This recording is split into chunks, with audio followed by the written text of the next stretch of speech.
find and shall find me unafraid. It matters not how straight the gate, how charged the punishment the scroll. I am the master of my faith. I am the captain of my soul. African Americans have endured multiple trials and tribulations, but like the phoenix, we continue to rise from the flames like a bright diamond of hope.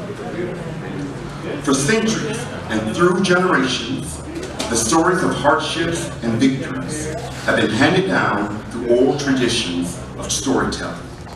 Next, four brothers and sisters will give us a glimpse into the lives of African American influencers from the 19th, 20th, and 21st century.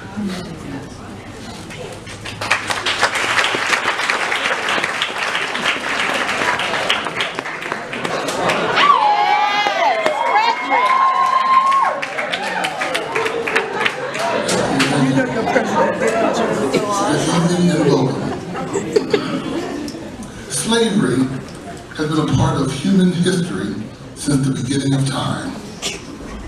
Every great civilization, every great conqueror has used slaves to erect their cities and towns and their statues. One of the wonderful things about our Heavenly Father is when men do things with evil intent, God shows us why He allowed these things to happen, just to show us the good He can bring out of it. Joseph was sold into slavery by his brothers, which allowed him to influence several men of power, men of position. One of them being a pharaoh, which put Joseph in a position to lead a nation. Moses went from prince to slave to the leader of God's people.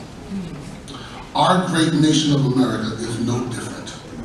It was also built in so many ways, not just structurally, but also in character, by peoples whose strength, whose determination, whose discipline, whose desire to know that a better way of life for us all was forged through the fire of slavery. Abolitionists were people of the 19th century, dedicated in helping to end slavery in whatever way they could. Some risked their lives by helping slaves move through the Underground Railroad from the south to the north, while others, wherever they were allowed, spoke openly against slavery. One of the best known speakers of that time on anti-slavery was a man named Frederick Augustus Washington Bailey, better known to you and I as Frederick Douglass. Frederick Douglass was more than just an abolitionist. He was an American social reformer, a skillful orator and writer on different subjects, one being women's suffrage. He was a statesman. He was also described as an advisor to President Lincoln and called the father of the civil rights movement. Frederick Douglass was born around February 20th, 1818. Now, slaves were not allowed to know personal information about each other, let alone about themselves. In one of his writings, he was noted to say that he overheard his master talking about him as he was about 17 years old, and that was in 1835. He was taken from his mother shortly after birth and raised by his grandmother, Betsy Bailey. He never knew his father. At the age of 6, under the guise of visiting a new plantation with his grandmother, he was told to go and play with the other kids, while she snuck away and he never saw her again. Frederick Douglass, for the most part, was self-educated.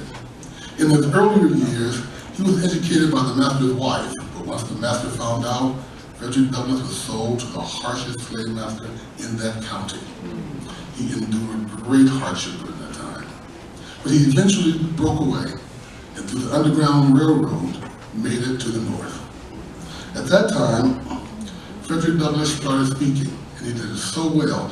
After his first speech, he was sought after to continue to speak at different venues. The people of the North didn't believe Frederick Douglass was even a slave because he spoke so eloquently, so educated. It was at that time he decided to start writing his own biographies. Through his biographies, people began to believe slaves understand the hardship of slavery.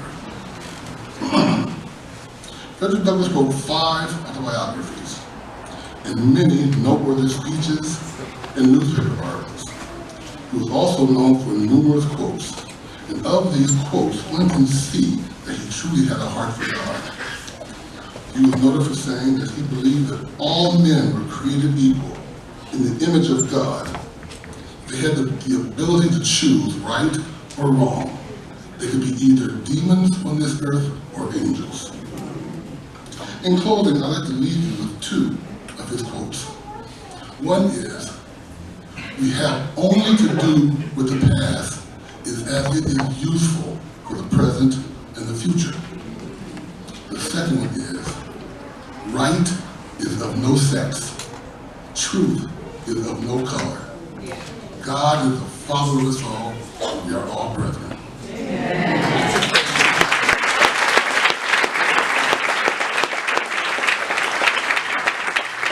Our last century program, Our Person of the 19th Century, Frederick Douglass.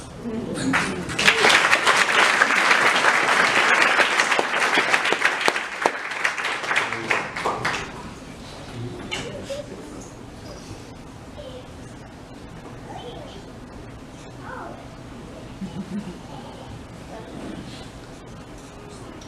I was born Michelle LaVon Robinson, and I grew up on the south side of Chicago, on Euclid Avenue. I shared a 1-bedroom apartment upstairs, while the one below was occupied by my great aunt Robin.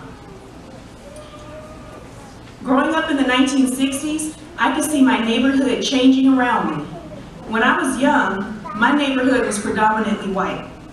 By high school, it was predominantly black. Some call this the white flight. My entire early existence was confined by my neighborhood. Everything that mattered was in a 5-block radius. Let me tell you about my parents. They didn't have a lot in the way of money, but they had a lot in the way of value, character, love, stability, consistency. In spite of needing a cane to walk, my dad Frazier got up every day, put on his blue uniform, and drove to work at a water filtration plant. My mom, Marion, was a stay-at-home mom who was very active in the PTA and later went to work to help pay for my brother and I to go to college. She taught me the importance of using my voice, my opinion, and that my opinion matters. I think about the words that stay in my head, that guide me when I wake up daily. It's the voice of my parents. Do what you say you're gonna do. Be honest and true. Treat people with dignity and respect. I want you to understand that I became who I am, not because my parents were networked, or college educated, or had a lot of money, or knew a lot about stuff. They gave us absolutely what we needed, which was love, trust, and the values they came here with. I consider myself a box checker. This is someone who took the straight, most obvious path to success. I didn't like to swerve off the path. One day, I saw my guidance counselor in high school at Whitney Young. I told her my plans to attend Princeton. She told me I wasn't good enough. I had to go high, even though that planted a seed of failure. I had to fight, not to shrink to others' low expectations. I kept on checking my boxes. Princeton, check, I got in. I thought about going to that college counselor, but what good would that do? Once done at Princeton, I thought, let me be a lawyer. I then applied to law school and was admitted to Harvard. Box checking ways were mostly because where I come from, I couldn't afford to not to. So after successfully finishing Harvard Law, I started working as a corporate lawyer at Sidley Austin. Corporate lawyer, check. I was making more money than both of my parents ever did in their lifetime. I was living a dream, The sad reality was, I hated being a lawyer. I spent much of my time doing document production. I was good at it.